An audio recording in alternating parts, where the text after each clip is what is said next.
विधानसभा के चुनाव चल रहे हैं। महाराष्ट्र और झारखंड के अंदर वर्तमान में चुनाव चल रहे हैं। हरियाणा के चुनाव संपन्न हो गए हैं। हरियाणा के बारे में लोग क्या बोलते थे? कहते थे कि कांग्रेस के नेतृत्व का इंडी गठबंधन जीत जाएगा।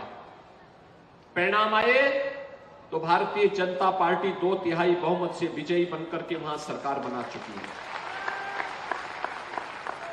महाराष्ट्र के बारे में और झारखंड के बारे में आज सभी लोग अब कहने लग गए हैं कि यहां पर भारतीय जनता पार्टी नेतृत्व की महायुति गठबंधन की सरकार बनेगी और पूर्ण बहुमत के साथ, भारी बहुमत के साथ बनेगी, क्योंकि जनता जनार्दन ने लोकसभा चुनाव में जो कहीं भी खामी रह गई थी उसको सुधारने का संकल्प ले लिया है।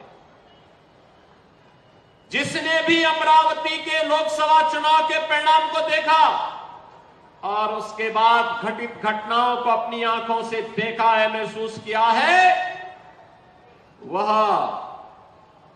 सपने में भी फिर से उस प्रकार की गलती नहीं करेगा। सपने में भी उस प्रकार की गलती नहीं करेगा। बहनों और भाइयों, ये दो बड़े गठबंधन के बीच में ये चुनावी समर है। एक और मोदी जी के नेतृत्व में एक भारत श्रेष्ठ भारत बनाने के भारतीय जनता पार्टी गठबंधन का महायुति गठबंधन महाराष्ट्र के अंदर चुनावी समर में आपके सामने है। और दूसरी तरफ राष्ट्र की अस्मिता के साथ खिलवाड़ करने वाले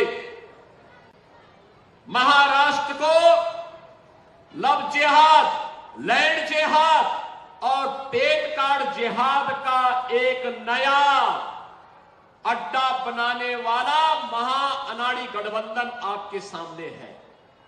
और इसीलिए बहनों भाइयों, मैं आप सबसे कहने के लिए आया हूं कि जो महाराष्ट्र हम सब के लिए प्रेरणा भूमि रहा है, पूरे भारतवासियों के लिए प्रेरणा भूमि रहा है, उस महाराष्ट्र को फिर से प्रयोगशाला नहीं बनने देना चाहिए।